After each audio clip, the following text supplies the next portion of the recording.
सक्करदरा अंतर्गत 24 वर्षीय मुलाला शॉक लागून त्याचा मृत्यू झाला। शुभम विठ्ठल मेश्राम असे मृतकाचे नाव आहे। मागील 3 वर्षापासून एका प्रायव्हेट हॉस्पिटलमध्ये तो काम करायचा। दरम्यान अपार्टमेंटच्या बेसमेंटमध्ये पाण्याची मोटर बिघडल्याने तेथे पाणी साचलं होतं। त्याकरिता इलेक्ट्रिशियन बोलविण्यात आला होता। इलेक्ट्रिशियनची मदत करायला तो तेथे गेला व त्याने पाण्याच्या मोटरची मशीनच कवच उघडण्यासाठी हात लावला। त्याला झटका लागून तो बाजूला फेकला गेला। त्याला लगेच रुग्णालयात दाखल केले असता मात्र डॉक्टरांनी त्याला मृत घोषित केले।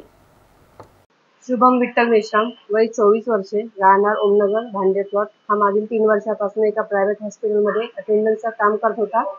आनंद पॅलेस 7-8 सक्करदरा पुलाजवळ सक्करदरा हद्दीमध्ये इथे तो जॉब करत होता आणि नेहमीप्रमाणे तो हॉस्पिटलला आला।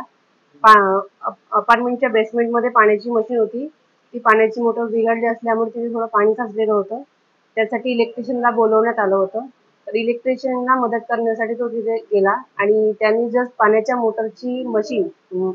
मोटरचे कव्हर ते तो उघडण्यासाठी त्यांनी त्याला हात लावला असता त्याला झटका लागला आणि तो बाजूला फेकला गेला। त्याच्या बाजूला असलेल्या माणसाने त्याला पकडलं आणि तो बेशुद्ध पडला। सोबतच्यांनी आणि डॉक्टरांनी त्याला इटकेलर हॉस्पिटल इथे उपचाराकरिता भरती केलं, परंतु काही वेळाने डॉक्टरांनी त्याला मृत घोषित केलं। अशा घटना थांबवण्यासाठी किंवा अशा घटना होतात त्यासाठी आपल्याकडनं काही एक मेसेज जनतेला जाईल, आवाहन करता येईल?